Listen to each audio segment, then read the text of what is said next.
नमस्कार। आज हमारे पास एक टेक्स्ट सोर्स से ली गई कहानी है। बड़ी ही उलझी हुई सी। एक आदमी है जो एक अनजान धूल भरे कमरे में जागता है और उसे कुछ भी याद नहीं, अपना नाम तक नहीं। सोचिए जरा, आसपास अजीब सी खामोशी, सिर में भयंकर दर्द और अपनी पहचान का कोई अता पता नहीं। ये स्मृति लोप वाली स्थिति वाकई बहुत डरावनी हो सकती है। और तभी एक महिला की आवाज आती है।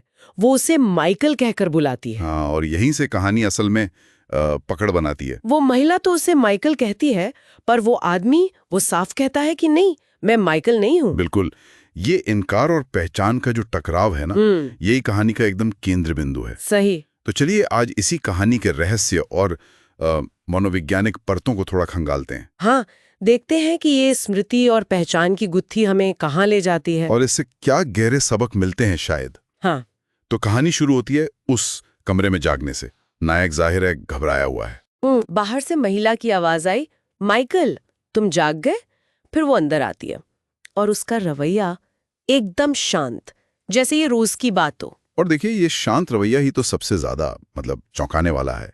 वो दावा करती है कि नायक माइकल ही है, और ये जो भूलने का नाटक है ना, ये वो पहले भी कर चुका है। अच्छा, मतलब ये उसकी कोई चाल है ऐसा? हाँ, ये एक तरह का क्लासिक मनोवैज्ञानिक दबाव बनाने का तरीका है कि सामने वाले की सच्चाई पर ही सवाल उठा दो। ओह, नायक को तो बिल्कुल यकीन नहीं होता। वो भागने की कोशिश भी करता है, पर दरवाजे वो बंद है। फिर वो महिला उसे चाय देती है, कहती है, अरे तुम बीमार थे, सब याद आ जाएगा धीरे धीरे। माहौल बड़ा तनावपूर्ण सा हो जाता है। बिल्कुल, विश्वास और अविश्वास के बीच झूलता हुआ। और फिर आता है वो पल जो नायक के विश्वास को जैसे पूरी तरह हिला देता है। हाँ, वो तस्वीरें। वही, महिला उसे कुछ पुरानी पोलोराइड तस्वीरें दिखाती हैं, और उन तस्वीरों में वो खुद है, उसी घर में, अलग अलग समय पर, यहाँ तक कि उस महिला के साथ मुस्कुराते हुए भी। ये देखकर तो नायक के पैरों तले जमीन खिसक जाती होगी। वो कहता तो है कि ये नकली है, पर कहीं ना कहीं वो शक का कीड़ा दिमाग में घुस जाता है। हाँ बिल्कुल। क्या वो सच में माइकल है? क्या उसकी अपनी यादें ही उसे धोखा दे रही हैं? यहीं से उसका वो अंदरूनी संघर्ष तेज हो जाता है। सही कहा, ये तस्वीरें सिर्फ तस्वीरें नहीं है, ये उसकी असलियत की बुनियाद को कमजोर करने का एक जरिया है।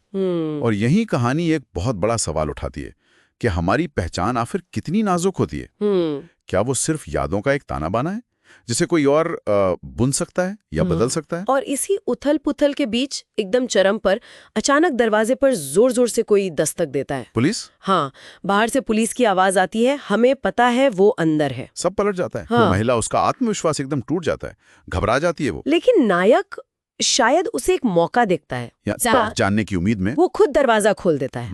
पुलिस तेजी से अंदर आती है और उस महिला को फौरन गिरफ्तार कर लेती है। फिर एक अफसर नायक की तरफ मुड़ता है और तब होता है असली खुलासा।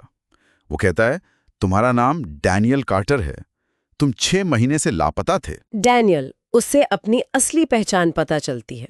एक तरह से उसे बचा लिया गया है। हाँ, लेकिन कहानी यहाँ खत्म नहीं होती। जाते जाते वो महिला गिरफ्तार होते हुए उसे फिर माइकल कहकर पूछती है, तुम्हें याद नहीं? और ठीक उसी पल डैनियल के दिमाग में जैसे एक बिजली सी कौंधती है। एक धुंधला सा गलियारा, एक जानी पहचानी सी मुस्कान और लैंडर की हल्की खुशबू। और फिर सब गायब, पूरी तरह से। तो अंत में क्या है हमारे पास?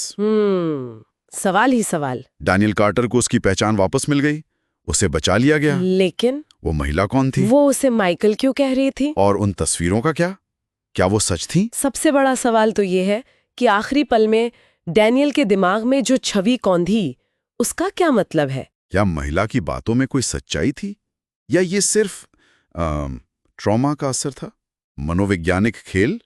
ये कहानी हमें सिर्फ एक रहस्य के साथ नहीं छोड़ती, बल्कि कई गहरे सवाल खड़े करती है। बिल्कुल।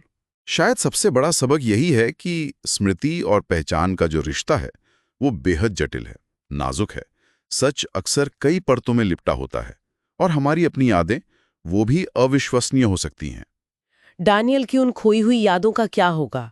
क्या वो कभी जान पाएगा कि उन 6 महीनों में क्या हुआ था? ये कहानी हमें इस सोच के साथ छोड़ जाती है कि अपनी पहचान को जानना, समझना, ये भी शायद एक लगातार चलने वाली प्रक्रिया है, खासकर तब जब अतीत के कुछ हिस्से धुंधले हों या गायब। सही बात है। डैनियल का भविष्य अब क्या शक्ल लेगा, ये बस कल्पना ही की जा सकती है।